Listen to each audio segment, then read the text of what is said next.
Hello and welcome back to Jammy Dodgers on the Little Ghosty Games channel. My name is JStation64 and we are back with something a little different this week. We are taking a break from our usual adorable adventurers with our even more adorable adventurers, and we are going to do a little bit of world building, a little bit of yes-anding, a little bit of creative thought.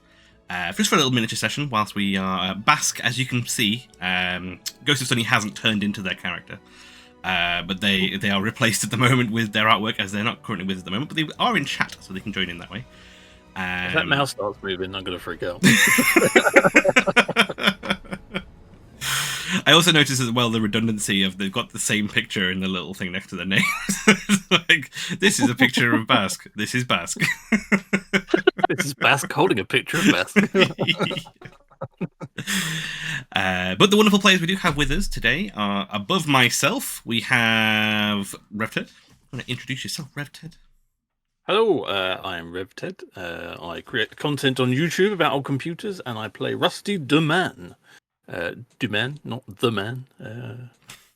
Is it translated to Rusty the Man? Well, It is a man? Google translation of Rusty of the... Two-Hander in French. Oh, okay. Rusty Two-Hander to French. That makes sense. I've always interpreted it as like, he's the man. He's not the man. Yeah.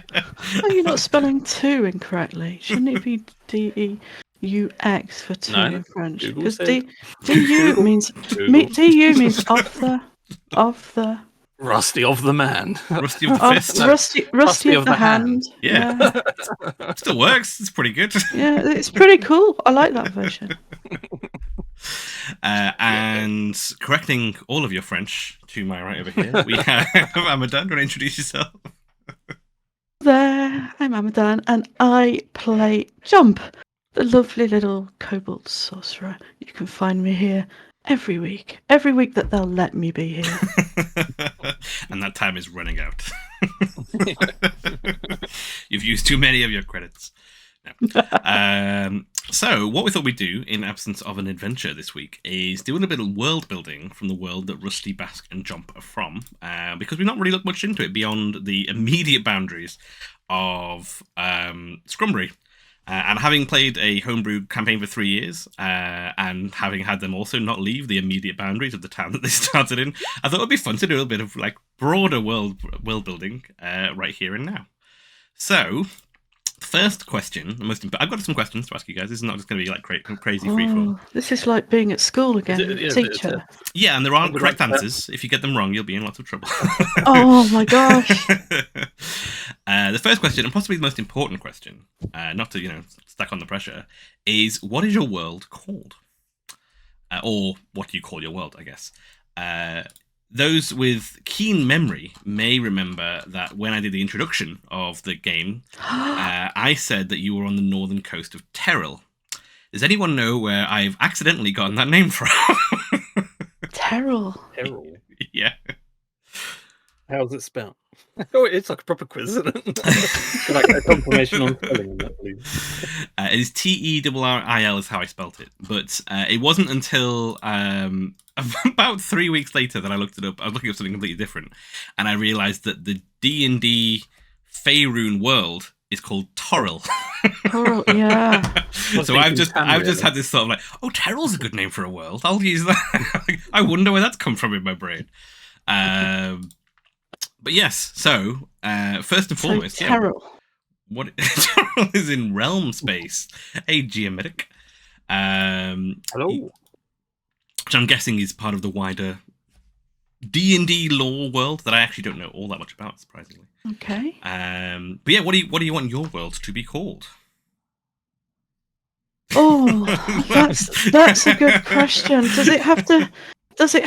Oh, this rock that we're currently sitting on. With all kinds of infringement like ChatGPT. Yeah, that's me. I take in all the stuff that I gave and I just spit it out very slightly different, including character names. When people ask me questions Randolph? like this, Randolph, really?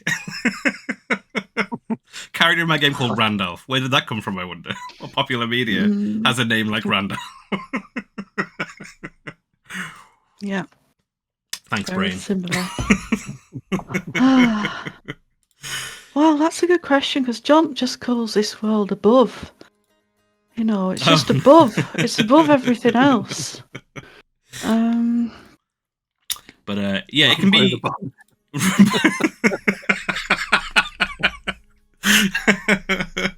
Yeah, Rumbo the Barbarian. It's that level of creativity I've got going on here.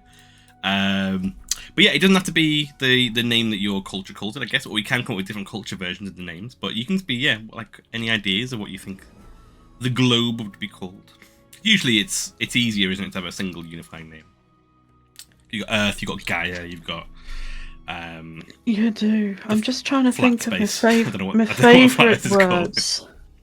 And then I'm trying to adapt my favourite words into worlds. Home is nice. It's home for them, I guess. If you were to, at some point, have to discuss with people who have a different rock floating in space that they live on, calling it home might get confusing. It's true. What kind of planet is it? Is it like a temperate planet? Well, that is one of the other main questions, which I guess it might be worth asking first. Do you guys live on a kind of Star Wars style, everything is fields planet all the way around, and, fields and oceans? Are there deserts? Is it like Earth terrain? Is it kind of open, different kind of type? Is there no ice in this world? Is there one continent that's all volcanoes? It's all up for grabs. And all of it is equally valid, so there's no wrong answers. Whatever you feel like.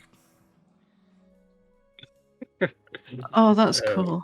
And I'll take it and extrapolate it. I'll make dramatic plot points about it that you'll regret every step of the way. It would be awesome if this world would have floating cities as a thing.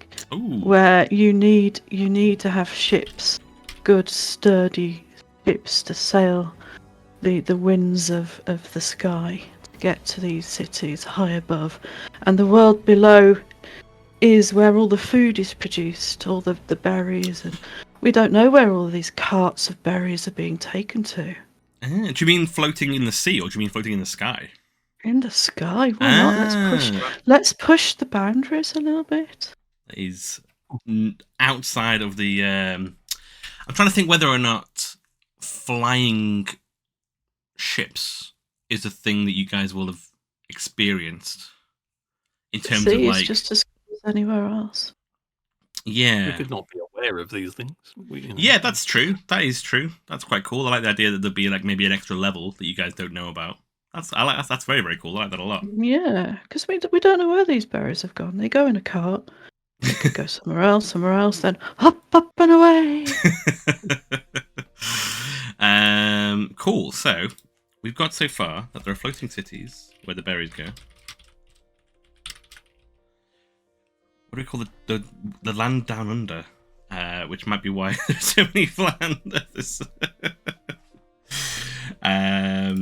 Yeah, and that's another part of it. But I guess it gets into a lot of detail, because we can go nuts with this depending on how far you want to go. But like, do dwarves live in mountains? Do elves live in forests? All that kind of stuff. But yeah, it's mostly what would you like your world to be? I guess is the question. So the floating cities, do they float? You could have it so that it's maybe the planet is mostly water and the land is quite scarce, which is why there are floating cities in the first place. Or that would be cool, wouldn't it? You guys up for that as an idea? Maybe like land is not as maybe landlubbers don't know it, but land is a bit scarcer than it would be on Earth as an example. Well, it could be, or it could be something is gradually happening to the land that was there, and it's constantly changing, and the world is shrinking, or at least the available space. Predicting some of my questions here, my future questions. Maybe this is why there's such competition to get onto the ships. That's quite fearful panic to get. Isn't it? I'm feeling a bit bad now. Changes the tone slightly of the. You three don't get to go on a little adventure, and also you're now doomed to die as the bleakness takes over the land. Oh boy. So we've got a planet with little bits of land and floating cities that the lower folk don't know much about. Someone left the stopper off the giant decanter of water. Yes, that is 100% it. There's one somewhere. No one knows where it's been put down. It got dropped in the ocean. It's just constantly. No, there's wine red seas, and that's a decanter of wine. That'd be cool. Oh, it's just becoming more apocalyptic, isn't it? Just floating around somewhere. This giant stopper floating on. With a whole civilization. Yeah. How about the island that you are on grew out of the stopper, gathered around and grew around the stopper until you've got like an almost a continent-sized thing floating around. Like mold on the stopper. Yeah, and the very core of it, somewhere deep down, legend has it, is the stopper to stop the ever-expanding oceans. It was called decanter, but no one can spell that, so it's not called decanter. Is that the name of the planet?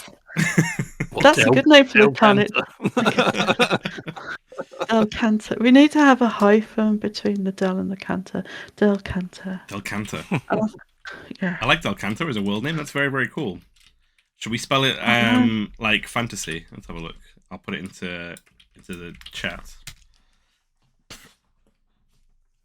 Oh, we've got a very fancy decanter from yeah, from Mike. That's very very French. I can't spell it, so we'll just omit some letters. Decanter.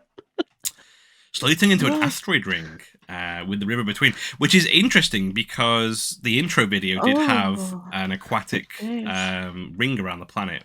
Long feels like a long time ago now. That intro video. That was entirely just to have the ruse that it was about on water before it was clear that it was in space. But it could have a ring of water, and maybe that's the that's what the that's where the decanter is. It's actually just floating around the planet, creating a ring of water. Oh, an enlarged spell on the decanter of endless water. it's like happened eons past. Yeah, it's such a small thing that happened. Like someone's lost the stopper, and after someone casted a large spell on a decanter of water, an endless decanter of water, and it created like a whole world. And peoples on that world. Yeah, all born from the same residue. How does Jump and Rusty feel about being ancestors of mush that's grown on a lid? Well, to be honest with you, it's a kobold creation myth. I like that. We've always known it.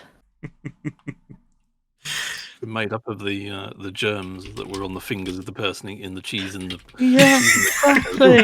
While drinking the wine. Yeah, he took a glug out of it and then just ew. Is that because there's a theory, isn't there? I don't know. There's a real theory of like exo-space origins, kind of for humanity, and it's like it's taking that idea, and the reason why there are kobolds and elves and dwarves and stuff on this planet is because the DNA was on the fingers of the person who created the germs who. It developed back into that, which I think it's a really cool idea. I like that a lot. Oh wow, that is the creator god. So Delcanter, created out of misfortune, out of a series of unfortunate events. How many good stories start with? We started at the pub. Yeah. What I need to do now is do another story somewhere where it's this music keeps stop playing. I realised. Let's try it again. Another story where it ends with someone being like they just like go to grab their decanter of endless water off the edge of the ship and it just floats away. Like oh well. That's how the story ends, and it develops into this whole world. Is Mike's mind? Is panspermia the name of the god, or the name of the residue that was on the decanter? What's that? What's that about? The classic D&D origin myth. It's It's that what are we? Is it something fluid that we call it in English in real world history? It's there was something, wasn't it? The pool that was like where life. Primordial. Yeah. In Del Canto, sorry, it's panspermia. It's what the stuff's known as. This is the second mention of some kind of ejaculate in the last 15 minutes. This is the second mention of it. From different sources, at least, anyway. This is the theme of today. Can we have a moon that surrounds the planet called Clarice? Please. Called what? Oh, please. Everyone greets it. Hello, Clarice. Let's have as it comes Hello, Clarice. Is Clarice representative of a god, maybe, as a moon? Please, let us have Clarice as a god. Definitely got Clarice as a god, and it'll also have a K in it, like Cantor, because that'll be where it matches up. Oh, Clarice with a K. Yeah. Classy. Also with everything becomes jammer juice. Just jammer juice. That's the colloquial name. That was until 2 days before we streamed. The name of this stream, there wasn't. Last second change. Going there. Oh, panspermia. So, speaking of Clarice, the moon, potentially representative of a god, because I think a lot of the times, suns, moons, things like that, they become gods, big elemental forces. So they should, yes. Gods, are they real definitive things in your world? Are there theories? Are there atheists? Are there those who believe only in the Decanter origin story and not in the science of evolution, rather than Some say he was trying to turn water into wine. Others say he was trying to turn wine into water. Has Karen found a real god? Oh, is it the same theory that we were talking about? Is that where Karen looked it up for us? That's the theory of like distant origin theory kind of thing. That's cool. Panspermia, yeah. That's I can't believe that's the real term. That's very impressive. That's very bizarre. Yeah, thank you, Mike's Mind, for finding that. The term for theory in DNA. Yeah, I had no idea that was a real thing. I thought it was just a humorous term that had rocked up. So what do you reckon? Are gods going to be a real thing? God's going to be theoretical? They're going to be... Are they created by your beliefs? Or are they physical beings that exist and look over you? Oh, heck, I play D&D so that I can have a real god to follow, So the real gods? I guess because Rusty's got some kind of connection to a god as well. Maybe it's like a ranking thing where the more people that believe in it, the stronger they are. That's cool. I like that. Yeah. But then they never quite fall out of existence if people stop believing in them. I like the idea. I always have a very negative view of gods a lot of the time. But the idea that would kind of inspire a level of greed in the gods, of like they've never got enough because they want more worshippers, but it also kind of this is the stupid way that my brain reacts to things. Is that would drive them to foment success and population, so they'd have more believers. So they would do beneficial things to create the population, to make them worship them more. And I like the idea of like gods. Is there a term for that? Do you reckon, like belief based on power? Level of power based on belief. Number of followers and all that. Yeah, I like that. It's the populist system. It's more tangible, isn't it? God rankings. There's one person walking around being like Uchanu, creating a volcano. I believe. The populist-based theory. There we go. Cool. So one of the things, I don't know if this is relevant anymore, that I was going to ask is, what is the big thing that happened in the history of the world that everyone knows about that was a big dramatic event? I don't know if Del Canto's creation would be too long ago for that to be the thing, whether people are aware of it beyond a theory. For for an entire world to form. But it's a magical world. It could have happened last week, I guess. But it makes more sense that it would be a while ago, I guess. What could be something that would be a big old thing that, yeah. Grand Jam or something like that. The Grand Jam. Again, spelt wrong.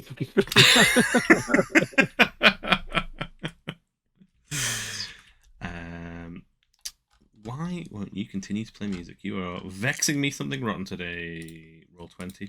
Roll20 in general has been playing up the last couple of days, to my chagrin.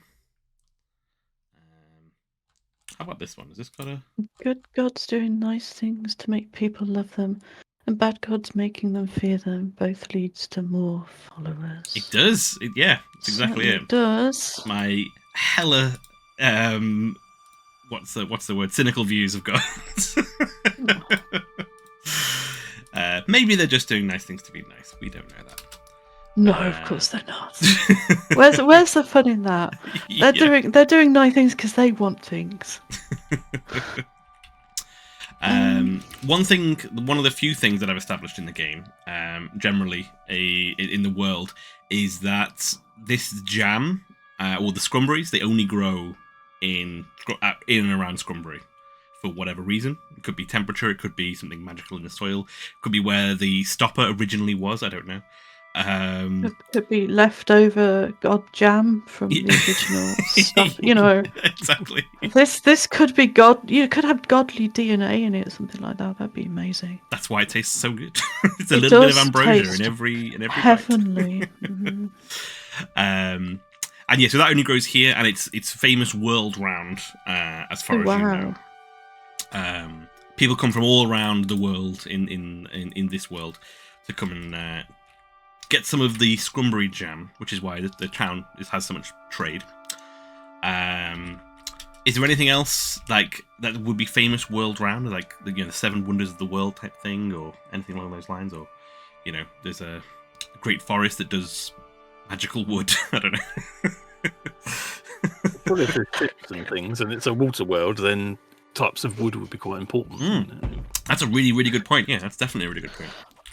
I like the idea that we're in where the original piece of the stopper landed, and as it crashed into the earth, it created this whole region where only this wood grows, like the scrumberries, and they're kind of like symbiotic with each other. Like the sweet wood might be a sweet wood because it's wood, absolutely. It's growing on the godly DNA left over from the giant stopper. There's got to be a word for a giant stopper. It's not just a cork, is it? That doesn't sound good. I mean, if I'd done this session first, we could have called the town Cork.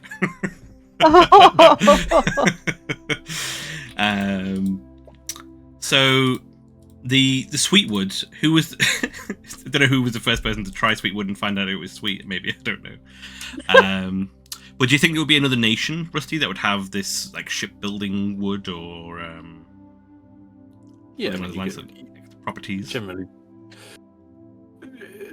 different climates produce different types of woods, don't they? So maybe there's a continent with a stronger, thicker but lighter wood. Or... Yeah, it could be maybe. I mean, for me, it's the kind of things that the traditional elves are synonymous with. Is like skilled building and light materials that are very strong. But you could attribute to a different, like, it could be a nation of anything, really, if you had any ideas along those lines. Well, why don't we go with, we've got to fit in the ultimate wood of every school child, and that's balsa wood. Balsa wood! When you were 8, you could literally make everything from balsa wood. It was the best material in the world. Oh, Thelum? Thank you, Karen, for synonyms for cork. Bobber, too close to the bounty hunter. A float oak. I've never heard of a felon before. Has anyone heard of a felon before? I have not. I read it as phlegm.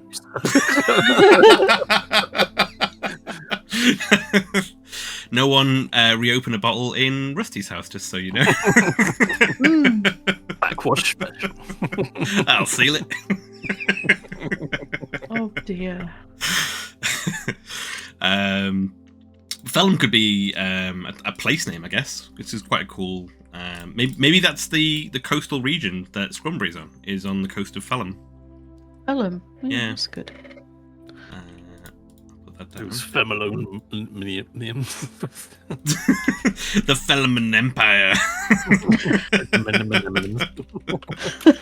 No one could stop us because no one could pronounce us. We are the Felman. Watch out, the Felman. The Felman. The Felman. Oh, they're here. They would win because people are still trying to write the name. Hey, Crazy Gamer, we are not gaming today, we are world building. We are just spitballing, literally, and theorising on the world that Rusty and Jump and Bask have come from. Good luck, yeah, exactly. Yeah, good luck following this. So far, we have come up with the origins of the world that they're on. Was a decanter of endless water that was left abandoned in space.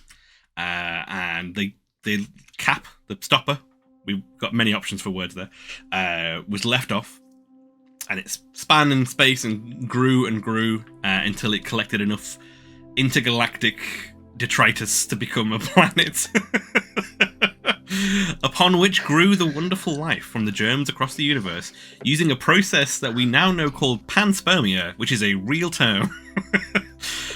Developed life, which led to the ultimate creation of Bask, Jump, and Rusty, which was the purpose of the entire endeavour. From day one. Chiron, that's what I was expecting as well. Chiron has said he's expecting things like, where are your parents and where did you start the adventure? No, yeah. I want creation theory.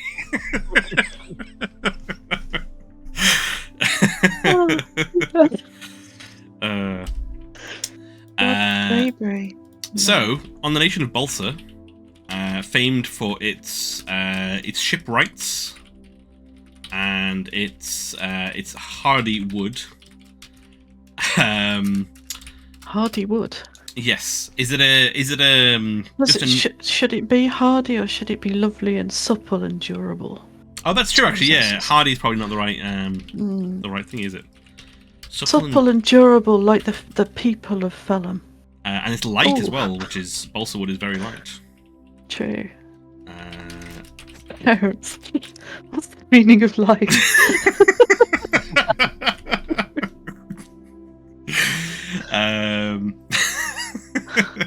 So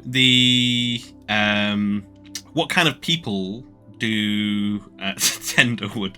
What kind of people live in Balsa and create the ships? Is it a race type thing, or is it just a culture? Did they have a god of shipwriting? There should be, shouldn't there? A god of ground that they're afraid of. Just keep building boats. God of splinters. Splinter is a great name for a god, though. I'm writing that down. The god called Splinter, who maybe rewards good shipwriting, like he's believes in good. A well-built ship is its own reward. I don't know. You're going to the southwest there. Needs to be long for mast and keels. Yeah, maybe like the balsa trees, which I think aren't real trees. I said that balsa tree, and it's like that sounds like it might be real. But they'd be like big redwood style type things. Yeah, Splinter he specializes in master of it could be turtles who build the shipwrights. Yes. Oh my they word. worship their god Splinter. I think we're definitely edging on copyright infringement. And they build boats like they build their shells to be sturdy and light. They're all led by a TV news report. Yeah, everyone knows if you turn a turtle upside down in the water, it'll float like a boat. Right? Try it at home, kids. Please do. So the turtle shipwrights who worship Splinter on the coast of Balsa with their balsa wood build the many boats that come over to Felham, which is where Scrumberry is. And there was mention of some sort of threat coming in from the land, which is why people were going to sea into these flying cities. Is there any ideas around what that threat would be? It'd have to not be immediate because people in Scrumberry are pretty chill. It would have to be like an ice age type threat rather than a age. Yeah, rather than an erosion. I've always grew up living in the south of England, being told that the continent was sinking at my end. The really? Land mass was sinking, and that we would be underwater. So maybe the land mass could slowly be. Oh, that's really cool. That's totally the kind of thing that I would believe as well growing up as a kid. It's like not that the water is rising, but the thing is tilting. What could cause that though? What could cause it? It's like the giant dragon turtle that Mike's mind said is just slowly deciding to wake up and leave. The giant dragon turtle that's somehow grown in the center of taken nest inside the watery center of it would have like an aquatic core, wouldn't it, which is quite cool. It would. I'll write aquatic core down because that sounds cool. It's also what they did in Naboo in Star Wars. Everything's been done, folks. I don't know how close this is to a lot of things. There's a lot of weird stuff going on here. I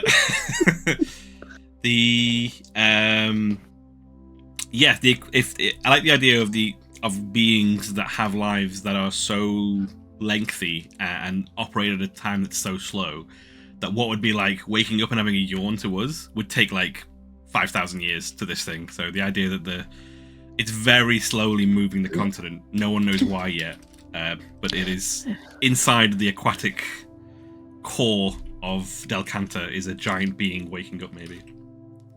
Imagine being a warlock with that giant being as your patron. Oh no, is there a cult?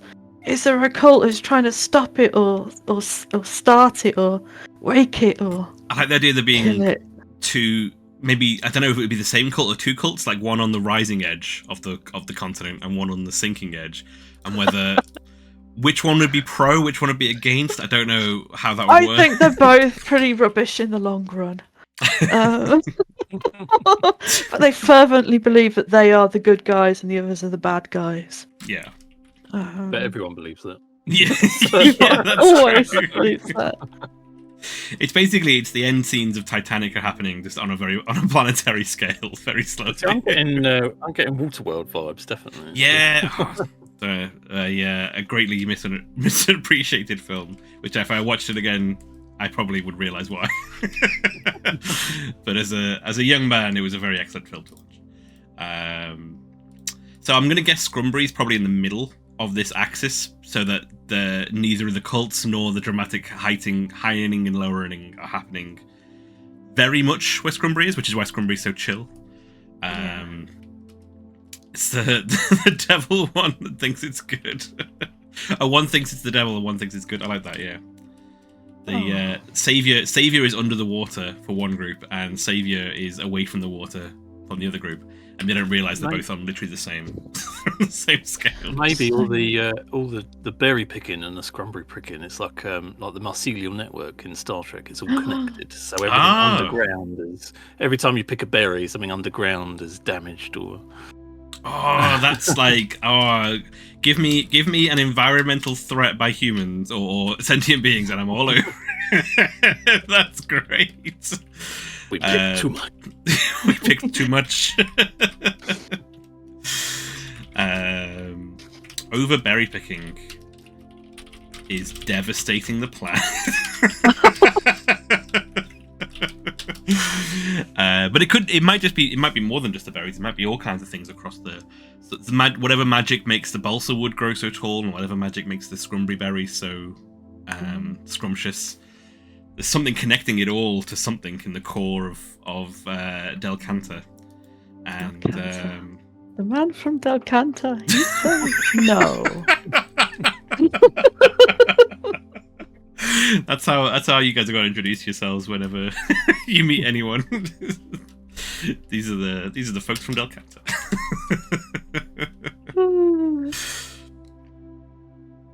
Oh yeah, and the dwarves mining too greedily and too deep. That's what they want us. What they want us to believe, Mike's mind. I love that Mike's got conspiracy theories going on. Yes. They didn't land on the decanter. It was all a theatre play.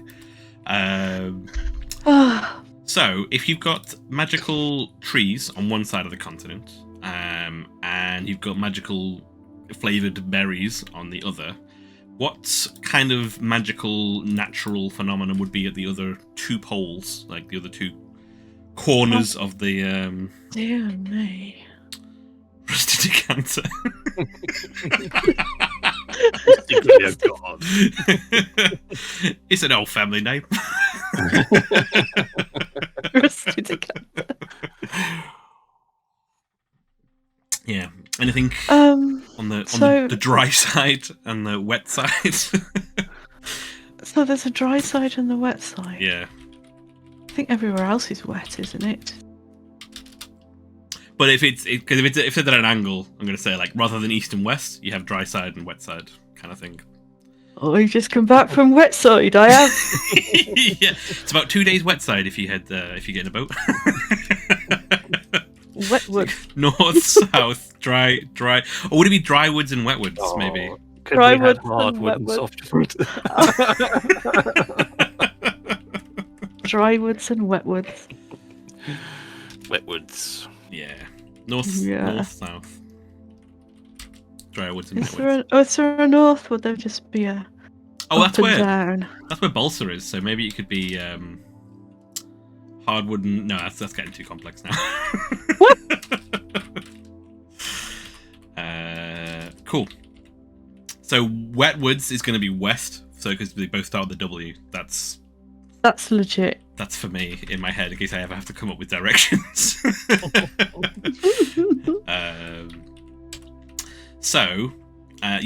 What's in the dry woods and the wet? I'm not going to say these very often. What's on the wetwood coast and the drywood coast that is magical properties similar to the magical balsa wood and the scrumberry berries? Hard to say scrumberry berries. Scrumberries. It's the second berries is hard. True. What magical? So we've got magical berries. We've got amazing wood. They're things that grow at the moment. So it could be crystals. Could be partial to a crystal. Or creatures. Animals. Yeah. What Wax are you saying? from the stopper, from the decanter stopper. Wax. Ooh. Oh, like oozes. Like because they wouldn't know. Oh my word! It's Oh, okay. Is that this for an idea? Is this the primordial ooze? So the wax, or there's two different versions of this. There's the wax in the ooze that comes out drywoods, and because drywoods is getting higher, it is slowly beginning to spread wetwoods across the land. Wetwoods. Or has the wax been coming out wetwoods, and people are attributing that to the sinking because the more that the wax is coming out, the lower it's getting, and they're thinking that that's causing the. Oh. What would you guys prefer in your? I think I prefer the former. The slow expansion of the ooze. The ooze, yeah, the primordial ooze from which possibly we all came, but it's mutating faster than we are. We are evolving. That's where the race came from. Yeah, maybe they're like waxy beings who live there. I like that a lot. Yeah, we'll call them waxoids for now. And gummy bears. Deadly afraid of fire. I mean, most beings are afraid of fire, to be fair, but I'm guessing if you melt when you're near it, it'd be even worse. Oh, blimey, waxoids. Waxoids.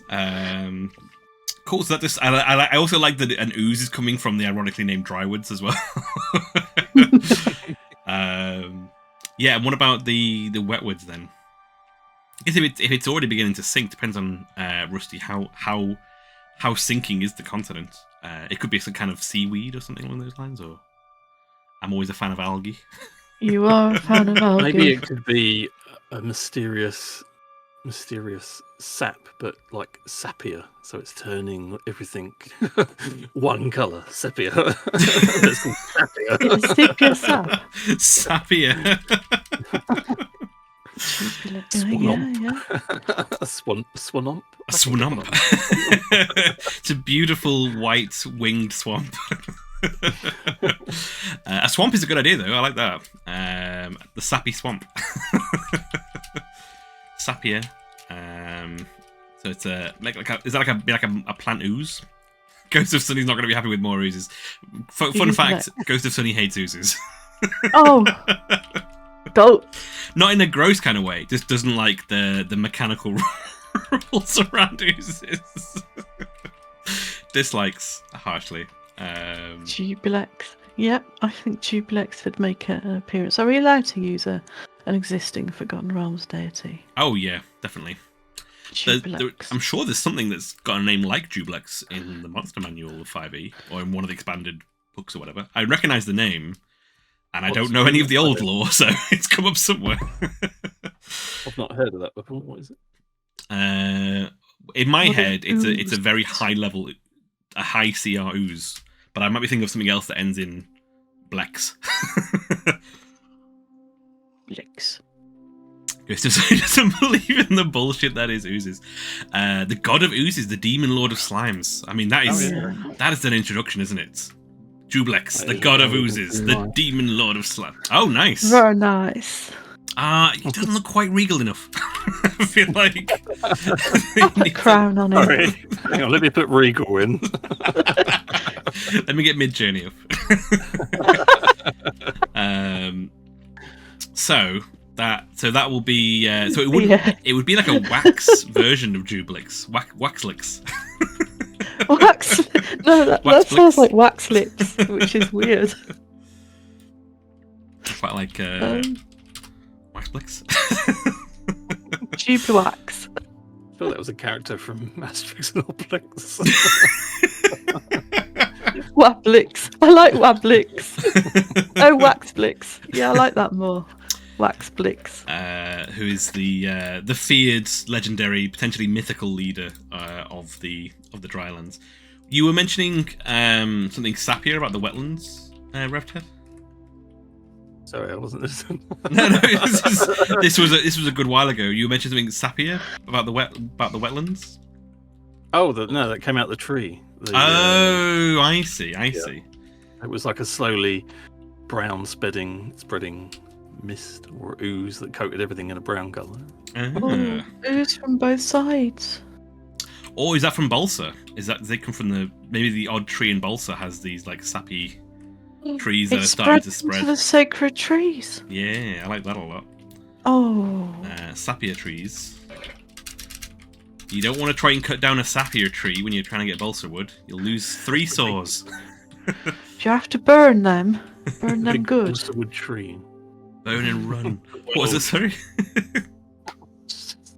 I was just going along the lines of like world trees and. Oh, the world tree. Oh, yeah, I remember that. Yggdrasil. Yeah. I managed to get a T-shirt with Yggdrasil on it, and it was from Marvel. But it didn't look like Marvel. It like you had to know what it was to recognize it. It just looked like a cool pattern otherwise. I was chuffed. Cool. It was from George. I was like, oh, it's really good from George. Wow. So what are we thinking for Wetwoods? For the I've stolen RevTed's idea and stuck it in the north instead. For the Wetwoods? Yeah. Could be fishes. What's going on? Could you be do aboleth. like your fishes? Yeah. Abalethi. Crustaceans. Like as well. Crustaceans are very cool. Like big crabs that are kind of like starting to make their way into land. You'd think so, wouldn't you?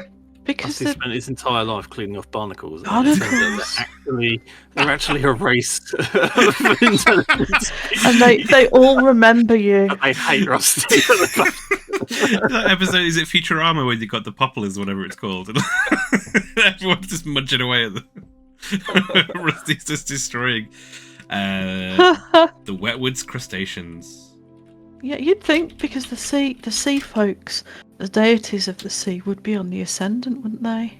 Yes, So yeah, they would be kind of into that. And you've got quite a few deities of the wet, of the moist, of the salt.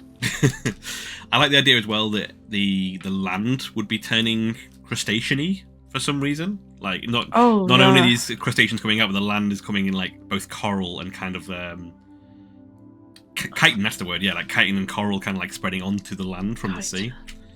Yeah. Just think of the bounty. Ooh, a taste of Fellan. Yeah. The whole land's turning into desiccated coconut. Oh, blimey! You could have diseases if you're not careful. You know, you start turning barnacles growing on your skin. It's got the bounty buns. Yeah, it's called the bounty disease. Don't get the bounty. It's called the bounty because people go searching the ruins of the sunken land for treasure, but they come out and they've got this crustacean on them. They've caught it, and they've got the bounty because they went searching for treasure. Would it be like the rapture? Do you know the raptures? They think, oh, the bounty is mine because it's affecting the brain. From which, sorry? From this disease. Oh, I see. Sorry, yeah. Oh, yeah. That's cool. Yeah, that's why it would be called the bounty. Quite an ironic name. Yeah, it's hallucinogenic, chitin transforming disease. And everyone actually doesn't want things to be bountiful because that's bad. Yeah, that is. Yeah, I wish you a bountiful fortune. No, you son of a bitch. It's not a black spot, it's just a small patch. Yeah. I give you a pirate's bounty. That is a dreadful thing to wish on someone, a pirate's bounty. Pirate's bounty upon you. I like that a lot. Pirate's bounty upon you, sir. You take that back. Yeah, that's a Decantrian curse for you. Decantrian. That's a good. Oh, I like that. If you're from Decanter. Yeah, Decantrian. That sounds like a maniacal religious race. It does, doesn't it? Yeah. The Decantrian. Put the stopper back in. Repent. Praise be to the flow. The flow. May the flow be with you. Oh. We're trying to summon a giant deity to just stick the finger in the end of it. Like the kid who stuck his finger into a dike. So, I'm going to say, for the sake of it being not a horror existence of a world, that it's going to be, these are going to be kind of like minor issues, like not minor issues, but these are issues that are kind of affecting the extreme sections of the coast, if that makes sense. So the continent is tilting, but it's not like things aren't rolling, barrels aren't rolling down the country. Crustaceans are coming onto land, but they're not like miles into land yet, and most of the world is pretty is going to be not chill, but like be all right. Did you decide if all of the world's places are going to be kind of foresty, like all of the islands that are above ground? They're going to be like not foresty, but like, you know, like generic fantasy hills and forests, and, you know, like temperate kind of Hobbiton type place, or would you want to have places that are deserty and places that are? We're formed from a cork, and all the space organisms that floated past and were a little bit sticky stuck to it.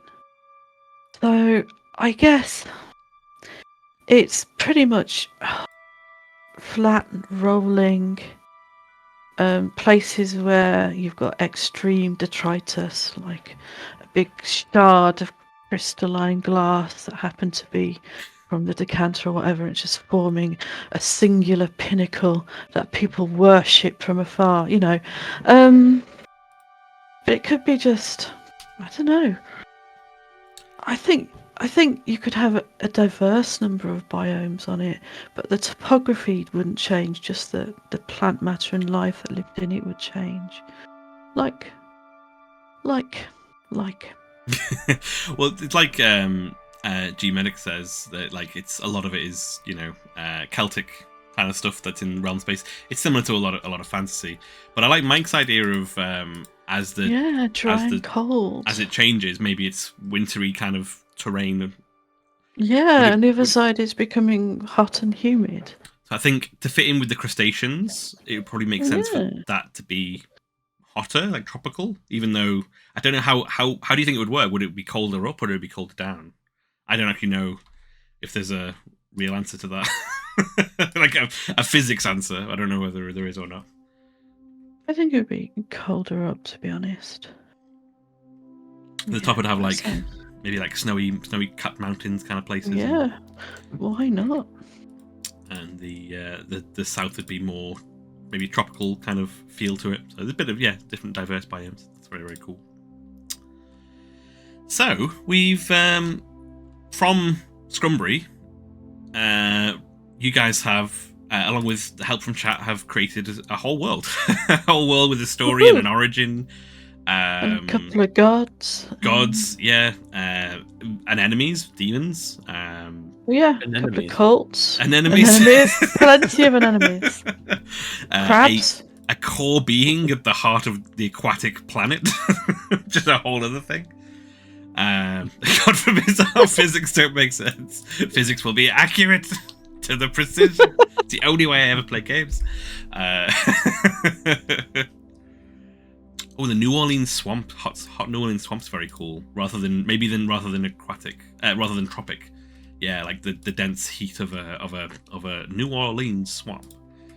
I like as well how a lot of these words are kind of related to wines as well. You get dry wine. That's true. Yeah. It's just a natural language development. No one knows why.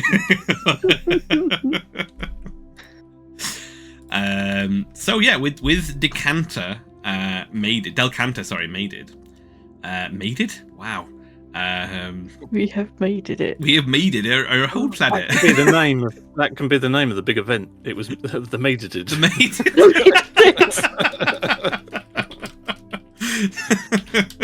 Legends speak of the made it. The decanter that was. Pre-made it and post-made it. May the endless waters be with you. So, it's a good name for a song. With the world largely created, including the history of the world, which is very impressive, and several gods, monsters, species we've created. We'll now move on to the things, briefly onto the things that I believe RevTed and Amadan thought we probably weren't going to talk about, which is your characters and where they are and where they fit in with things. I've come to the realization that our characters are mere tiny specks in the existence of Decanter. Decanter. He's having an existential crisis right now. Yeah. Oh. Do you want to tell us, Amadan, about Jump and anything about her history? First of all, I should say Jump's a her, right? I mean, I keep getting, or is it they? I genuinely keep forgetting. Well, Jump hasn't felt any specific urges for mating at the moment, so until that happens, doesn't really know. But she calls herself a her. Cool. Okay. Cool. Absolutely. I just didn't want to get that wrong. Sorry. To guess. No, Jump's just guessing, to be honest. Just like, well, it's like, guess. Your guess is as good as mine. Do you want to tell us a little bit about Jump then? Jump. Well, Jump, she's got this northern accent, trying to be from Leeds, because that's where I lived for quite a few years. Jump were an egg. Jump were a little egg. She was the last of her clutch to hatch. All of the other little kobolds had hatched, and Jump were laying there by the eternal fire, waiting to hatch. It took quite a long time, and all the other little kobolds would be running around, knocking her about, which is why they think she bumped her head when she was in the egg, because she's a little bit slower than normal. But she gets there in the end. So she were born underneath in the agglomerate known as the Heckmondwike Barrows. Used to be some kind of place where people buried their loved ones, their enemies, all kinds of things. But since the conglomerate took over, well, all that rubbish has been shifted out. There's no remains left there now. There's just many, many kobolds building their industrious underground empires. It lasts as long as the kobold does, and then they move on and they build somewhere else, but they're pretty good at building. So she was the last one to hatch. But eventually she did. And she ran around with all the little kobold brothers and sisters, guessing at which one was a brother and which one was a sister. But she was always a bit slow, so they always played hunt the jump. Run after the jump. What she got to eat, let's nick Jump's food. So Jump learned to be a bit more clever, a bit more cunning. So she used to run, and she was good at running. Took a few months and she was an adult then, because kobolds, they grow to be an adult right quick. And she went to work for the foreman. Jump weren't very good with all the trigonometry that's needed to build things. You need to know numbers, you need to know loads and mechanisms of movement. Oh, that doesn't interest Jump. So she got a job being an explorer. When they go into new parts of mines, well, they're not mines then, they're just raw pieces of underground. They have to have the bravest one to explore. And this was what Jump did. She would go ahead with her pet moth, underground moth, albino, white as anything, but moth can sense danger, and it's really, really fast. Normally you stick them on a little helmet. It's called sunlight moth. So you go and you're creeping forward and you're looking for danger, and if there's any danger, then you send moth back. Send moth, go back, danger. There's underground gribblies coming. Can't go this way because we'll have a scrap, and no one wants a scrap underground. So moth flies back right quick. And Jump's done a job, so then Jump, well, it's her job now to escape right quick. So she ran and ran and ran. And that was her job, and it was right exciting. Until one day, they were digging, and Jump was whiling away the time, because while kobolds are digging, there's nothing much for Jump to do. And they're a bit close to the surface. And all of a sudden, you could hear cries from kobolds, "Break through! Break through!" And all the kobold guards were running, and Jump decided to run with them, and she saw this glowing hole in ground leading up to the surface. And it happened to be sunrise, and there it was. There was this most brilliant thing she'd ever saw in her life. And it was this big ball of fire, like someone had put a fire pit in sky in top of roof. And Jump saw it was the sun. I didn't know that was the word for it. It was the sun.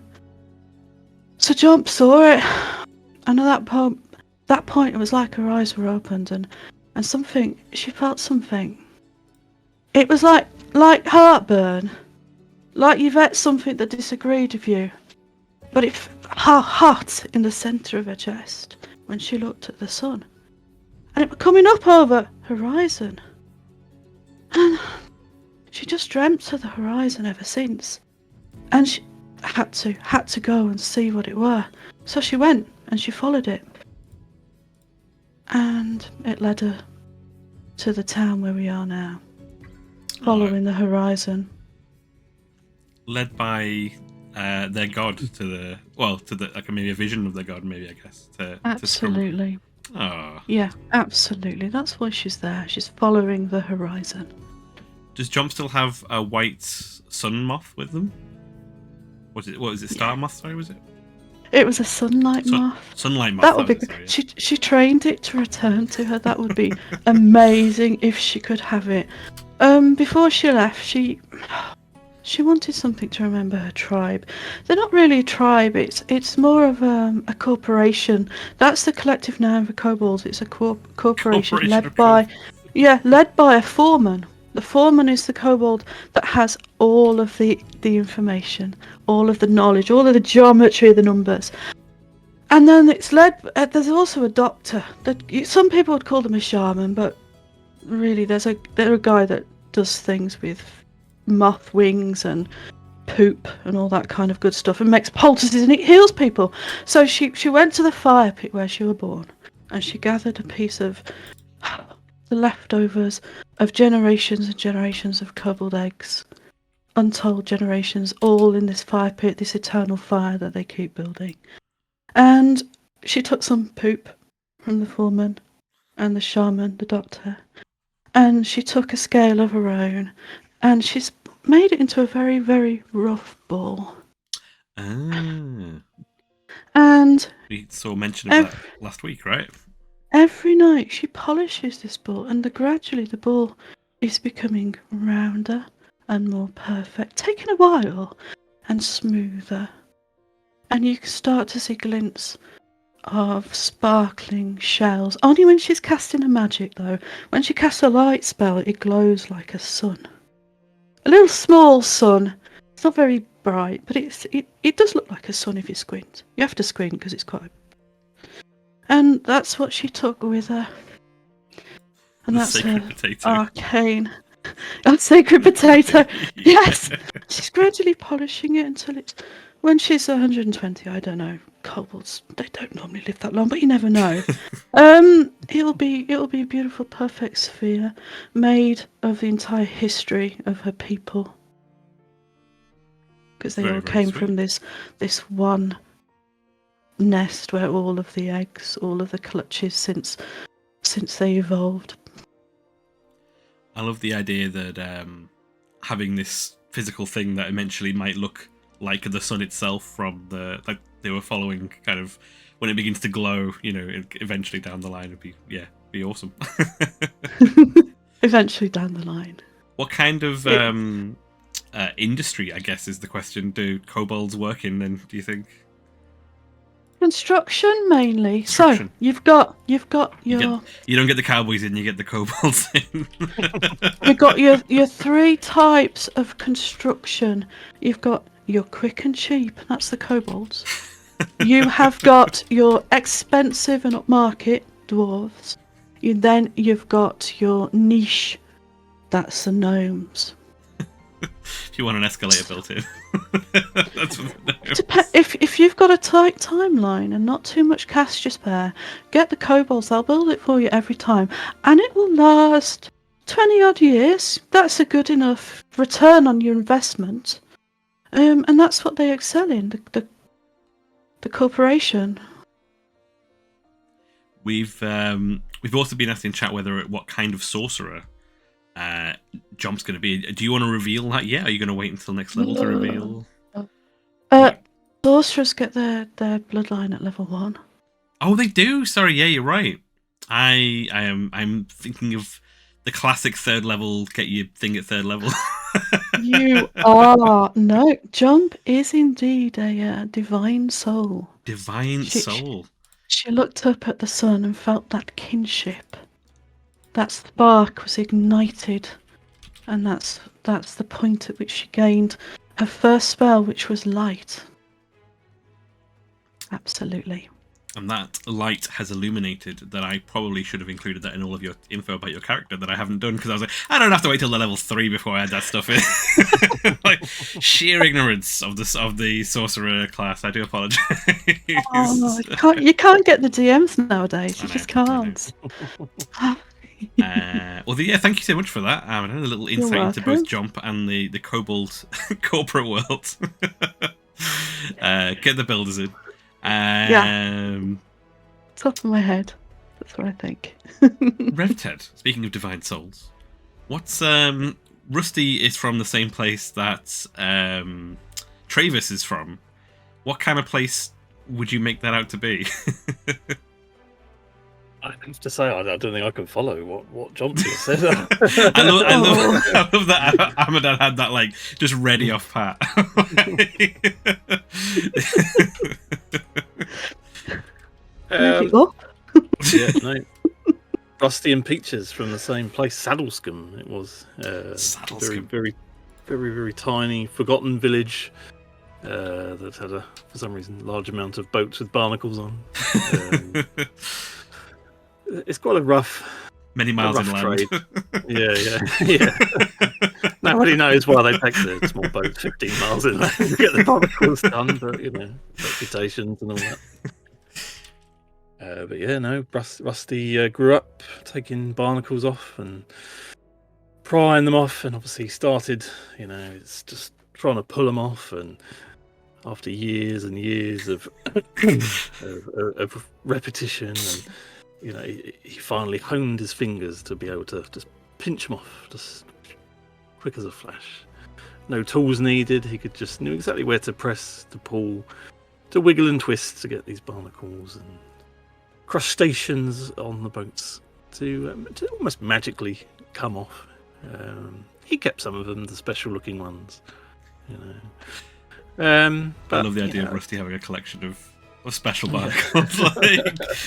Special barnacles. Show people the collection when they come back. Look at this one. I like that. This one. Oh, this is a good one. Fun enough, it was during an incident where he offered to show a local girl his barnacle collection, and he realised that maybe this place was a bit too small for him. He'd wowed everyone in town with his prowess and his gift of the gab, and he did a few stand-up comedy nights, and they went down well. And he got the open mic.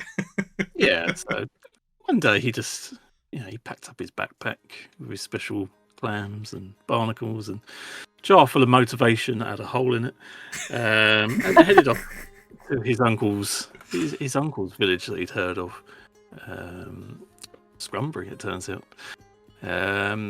But alas, he travelled there and he found bigger boats and bigger barnacles. But much as his needs, his skills were in much demand, it just wasn't for him. He always felt that something was missing.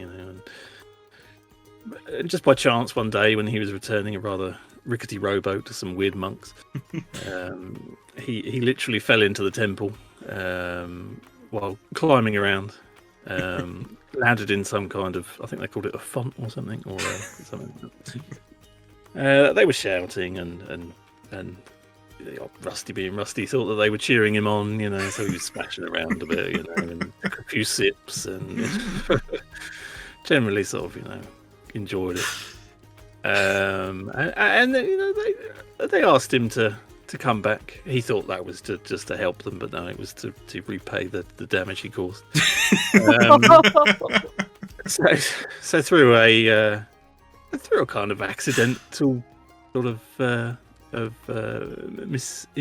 misunderstanding, they thought, well, maybe we should teach this boisterous young fellow who was constantly just picking up the books and looking at the pictures and occasionally drawing things on them that weren't appropriate. Maybe we should teach him to read, and then at least if he does take the books off the shelves, he knows where to put them back. They taught him to read, and he found that he had a love for languages, and he started reading all the books on languages, and and speaking different things. Because after all, Rusty in one language is fantastic, but Rusty in 4 languages is just the best, So he had this passion to learn new languages, and he wants to put that to good use. But again, that day where he supped from the font of whatever this place was, and something changed that day, but he's not sure what. But something inside him doesn't quite feel right. But alas, he carries on his day, picking barnacles and entertaining the crowds at the docks with his knowledge of lore, of past historical events, and after all, these These locals are too dumb to read, so they don't know whether it's true or not. Was there? I love Rusty's accidental finding religion is so good.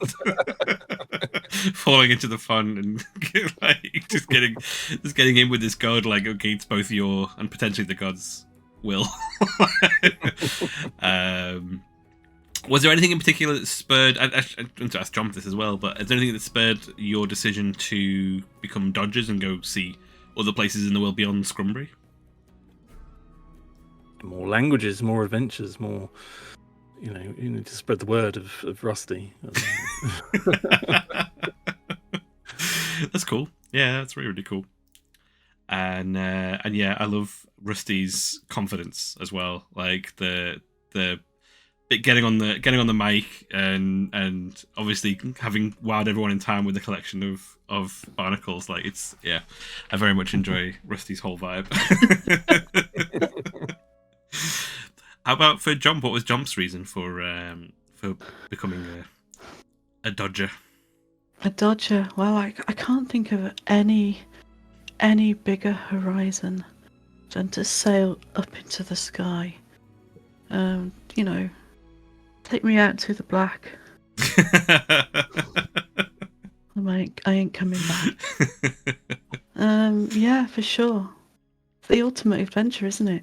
Got to see what's on the other side. Well, that's something. That's one of the things that I should have mentioned at the start. Is established is that even though this is a Spelljammer campaign, technically, the world of Decanter doesn't know much beyond the know much beyond the horizon of the endless waters that are created there. They don't know about the worlds beyond, if there are any. It's a weird thing to do as well, because I asked all of the players to create characters that didn't know, to come and play a Spellfinder campaign with characters that don't know anything about Spellfinder. I think they've all done very, very good jobs of that as well, because it must be a little bit awkward. I do apologize if I make it awkward any times to be like, Rusty, you gave a fantastic speech on the third or fourth session where you were talking about like, imagine what's up there, and that would genuinely like that got me. That I was like, that is wonderful. You guys were all looking up at the stars. Yeah, I like that a lot. You as players know, and you with your characters, you're doing a very good job with all your characters, making them be like, yeah. When we were lying in that tree, that hollow tree stump, looking up at the stars. Yeah. Wonder what's up there. But sorry, all those mushrooms. Yeah. Unless there's any particular world-building questions you guys have, or anyone in chat has, we might leave it there and return to the action next week as we return to Rusty, Accidental Conversion, Jump, Cork Excavator, and Bask, whose past currently remains a mystery. To me, anyway. Not to me, because I know about the character. But they'll reveal their character story maybe one day in the future. Well, I think it says something about it in here. I can never spell the name. There we go. I reckon they're going to undo a zip, and then there's going to be a giant inside. I cracked the back.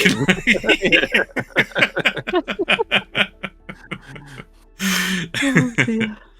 But yeah, thank you very much, Revted and Abadan and Jump and Rusty for joining me this evening for a little bit of world creation, a little bit of fun, creating a silly world, which is also a very wonderful world, which I feel like kind of describes the game that we play.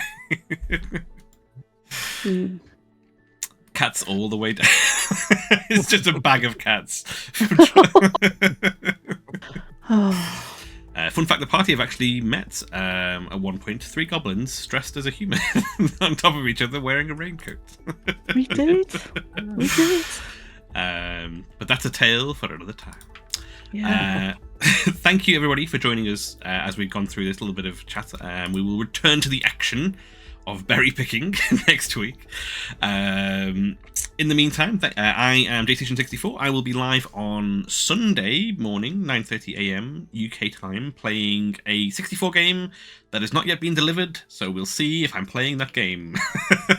It's in the mail. You finished Bumble, whatever it was.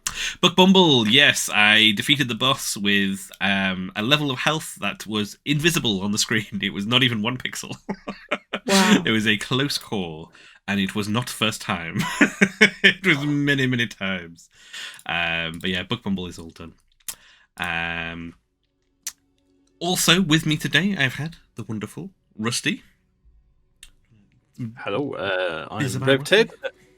I have a series on YouTube, a collection of videos about random old things that I find laying around in my garage. We're on part 3 of my hoard, and I discovered several things that I never knew I had, including a couple of things I'd actually brought again because I didn't know I had. Oh. But yes, we've just finished making a PC for JStation, and we have...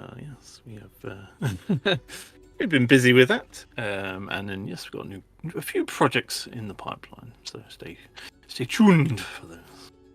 See, I think you said you got the dragon behind you as a gift for D&D related things. I believe that has turned up to try and claim your hoard. It's a naturally drawn to collect the hoard. You can't. I managed to pick up. You can't quite see it. An Icewind Dale 2 Prima Guide. Which is very nice. Nice. I look forward to reading that, and I might do it here. I'm planning on doing a series on Icewind Dale 2 at some point. Because I've got the stream open, I got to actually see myself do this and try and look around your shoulder on a camera. Adorable. And of course, we have with us the wonderful Amadon. All right, my lovers. We'll see you next week. And we will be joined by Ghost of Sunny again next week as well, who's playing Basque, who has been in chat with us. Thank you for hanging out. And yeah, we look forward to finding you all with us next week for some more adventure. Thank you so much for joining us, and we hope you have a wonderful rest of the week. Cheers, guys. Bye-bye now. Bye.